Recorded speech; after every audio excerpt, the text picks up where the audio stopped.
So I think over the years, I've struggled more with my mental health than I've ever let anybody into.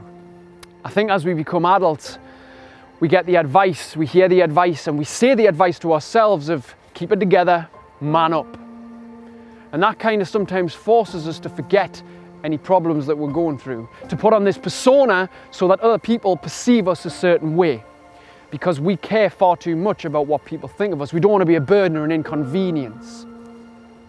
And what I've noticed over the years is that these anxieties, these fears, these happy masks that we play, you know, where now's a bother and everything's fine and all the rest, where, you know, you're confident at work, but outside of work, nobody would ever know that you lack the confidence. I find these things come from, these insecurities, these vulnerabilities, if you will, come from past events. They come from maybe a traumatic childhood, maybe you've had an abusive relationship or a troubled event that was really difficult to get over and you haven't quite come to terms with it. For me personally, when I was in school, I was bullied a lot. And that was really my traumatic time. It wasn't like a one-off occurrence, that would have been so much easier. It was years of relentless name calling, pushing around, things chucked at in the corridor, tripped over. I remember one time on the bus being spat on. I remember being in a geography class and this guy pushes on my chair and I stood up and he pushed us back down. I stood up and he pushed us back down, and this continued for I don't know how long, but it felt like an eternity and I was too scared to fight back. I was terrified. For a teenage guy, that's a horrible position to be in. And I think from the constant bullying, abuse that I got in school, I remained a very insecure guy. I got into college and then I dropped out. I started smoking weed. The weed turned into cocaine. The cocaine turned into ecstasy. The weekends turned into fucking nightmares because it was just 2-day bender, 3-day come down. Then came the womanizing on top of that. Constantly shagging here, there and everywhere, thinking that was going to fill the hole when it wasn't. And I think what came after that was several bouts of anxiety. But at the time, I had elevated heart rates, hands were clammy, I was scared. I was fearful, in a state of frequent fear. Just even going about the day, going to places, going to work. And I remember going to the doctors and saying, "Doctor, I've got this elevated heart rate, I'm scared, like I don't know what's wrong, I'm feeling a bit weird up here." He says, "You've got anxiety, here's some pills." And I contemplated and I didn't take the pills because I thought, I really hope there's another way here.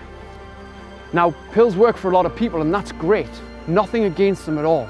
But for me, I wanted another way. I didn't want to have to rely on them long term. I didn't want to have to go down that route. So over the years, I looked at several people and I went on several courses and went with several different mentors and I learned a lot from all of them. But over the time, I learned how to make me happier. I learned how to make me stronger. I learned how to make me healthier. And now, thankfully, I'm able to provide those skills to other people. So maybe you've tried yourself to become those things. You see, to become happier, healthier, and stronger, those things are emotions that we want in more abundance. But you know something? Those emotions are skills. They're actually things we'll have to develop. And it takes time. But maybe you've had some success in the past, but you've been kind of going about your life and you've been constantly falling off the wagon. You've tried the diets, you've tried the programs, you've tried all kinds of things, but you've never been able to make it consistent.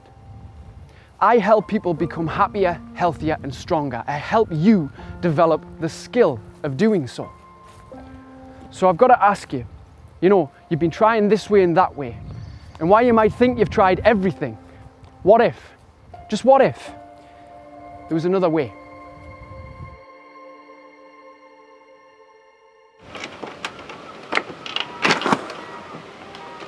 Morning. First thing on the morning, 4:45, mental health, water on the block. Not really anyone out, hence I'm in my pyjamas and I look like shit. But it's the first thing, getting up and move. Training your brain to get up and move. Fresh air before you do anything. Get up, splash your face, get out. That's it. The essentials. Greens drink, apple cider vinegar, every morning, 7 mornings a week.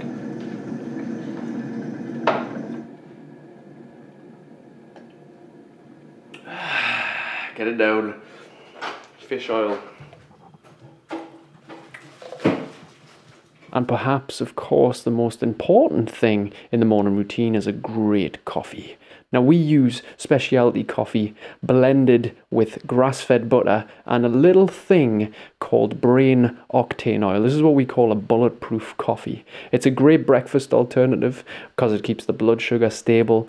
There are several health benefits to good sources of fat. A lot of us are not getting enough of that. It tastes good, it looks good, and I think, to be honest, there's something a little bit warming about sharing a good brew with that someone special in your life.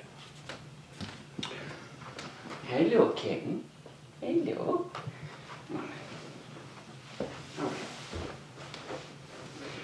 Come on, kitten. Come on. Kitten, come on. Oh, good girl. Come on. Come on. Strategy or tactic. Here's a little bit about what you don't want right now. Maybe you get up first thing on a morning and you scroll through your Facebook newsfeed, comparing your life to everybody else. Maybe you turn the news on and see what pain and suffering's going on in the world. Let me offer a suggestion. Maybe you go to YouTube and you type in and you allow and you give your attention to words that matter. Speeches from people who are inspiring. People who can motivate you, people who can uplift you, people who can provide a positive environment for your head. You deserve that. On a morning, allow yourself to give your attention to the things that matter, and that is you feeling good.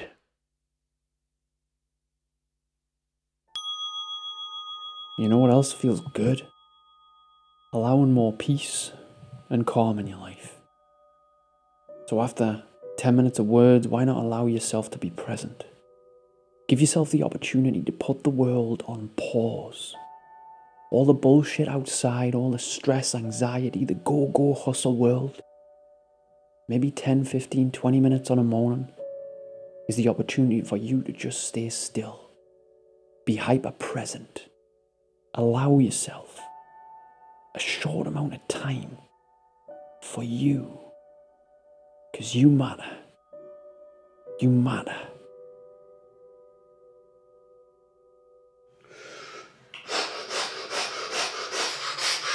So after the peace and quiet, you've got to be able to sometimes switch gears.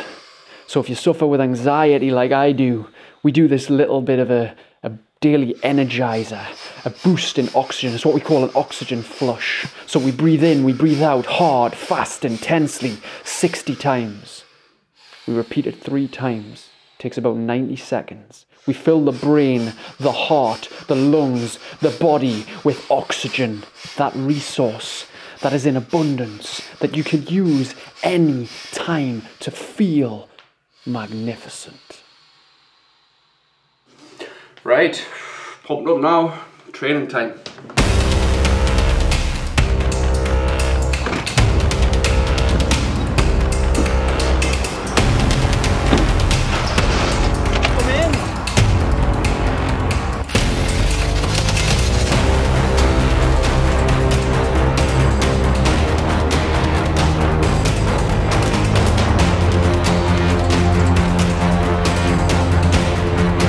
Right folks, yeah, we'll go.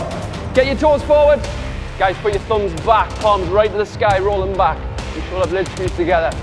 Doing a brand new phase today, guys. 4 circuits, 2 exercises on each circuit. Same timing, 40 seconds of work, 20 seconds of rest. 2 exercises, perform 3 times each. That's 6 rounds. We'll be in teams of 6. If I can just have your attention for 90 seconds. The word powerful, right? Powerful, to be full of power. That is a condition that we want to feel. That is an emotion that we want to feel. That is why, after all, we are here, to fill our power. Because if we are lacking energy, we lack confidence. Straight away, if we can't be bothered, the confidence is not high. At the end of the day, your energy and your confidence are the 2 most important fucking things you should be looking after. Because once those are high, you make better choices, your self-control is good, you self-sabotage less, you treat others around you with more love and respect, you experience more joy when you feel powerful. But you can't feel full of power without charging in, without giving the effort. without sweating, without giving the energy to get the energy. That is why you're here. You want to experience more self-control. You want to experience more freedom, more ability to be you unconditionally, to feel excellent. That is why you're in the room, folks. That is why we do what we do. That is why, even though it's hard, it is always worth it. Because this shit matters. You matter. Every single one of you is here for a purpose, for a reason. You started, but at its core, the two primary reasons you're here is to get energy and get confidence, because with those two things, you are fucking unstoppable. So right now, for the next 30 minutes, give the energy, get the energy, feel good. Let's fucking do it. High five the team. Let's go.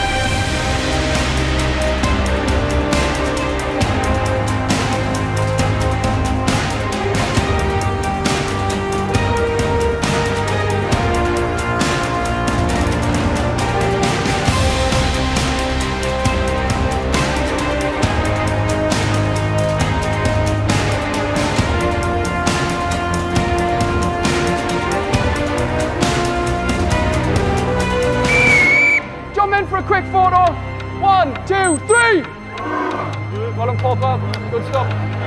Enjoy that, Mick, lad. Well done, mate. Well done, Emma. Well done.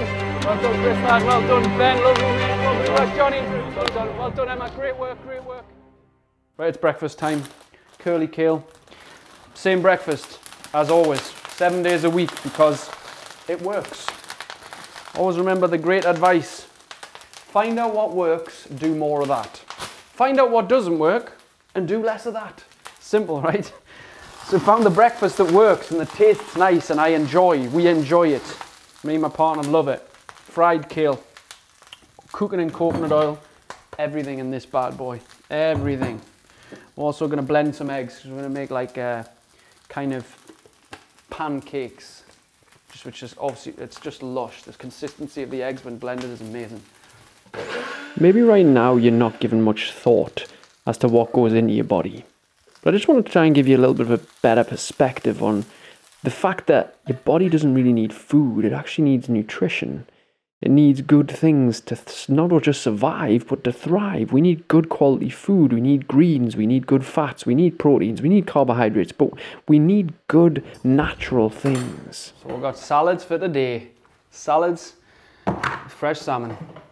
So just have a consider, how much time are you dedicating daily to think about your nutrition, to think about the little things that you can do to help you along the way to becoming healthier? It only takes a little choice. Maybe you can prep something so you're not grabbing convenience food. You know, if you start the day right, with a decent breakfast, if you start the day as well, I think, sitting down at the table with your partner, with your family, actually communicating, allowing a meal to digest, I think that's something that we're missing now. You've got to be very mindful of this, because it's a really important part of living a healthier, happier lifestyle. So you've seen me look like shit. Now it's time for a freshen up before we go to work. Alright, I'll see you at 10. Amazing, what a shave. A little bit of freshen up will do. Coffee and go. Bye, kittens. See you later. So we're on our way to work, but I kind of like to consider it as an opportunity rather than work. The language that we use is very important. So I've got an opportunity today to impact somebody positively, to help somebody's mental health, to motivate and inspire and encourage somebody. I've got an opportunity today to make a difference. I think when you do meaningful work, it's important to remember that it's not work, it's an opportunity to do something fucking wonderful, if anything. But it's all about how we view it. It's our perspective that we carry about what we do. No matter where you are in life and what you do, there's a meaning behind it, there's a purpose behind it. And if you've got the opportunity to make somebody else feel good, I think it's your obligation to do that and follow that up. So, we're going to go to this Monday gig that I have, speaking in NGP, Northern Gas and Power on the Gateshead Quayside, where I welcome the new staff that come in, and I help them with self-belief, mental health, motivation, and setting goals, things like that, just basically encouraging the staff to be better versions of themselves. give them a little bit more self-belief and motivation. And it's meaningful work, and it's one of the things I take great pride in doing.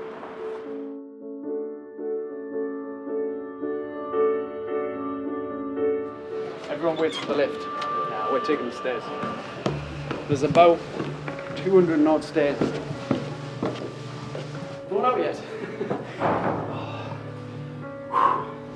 That's good. Here we go.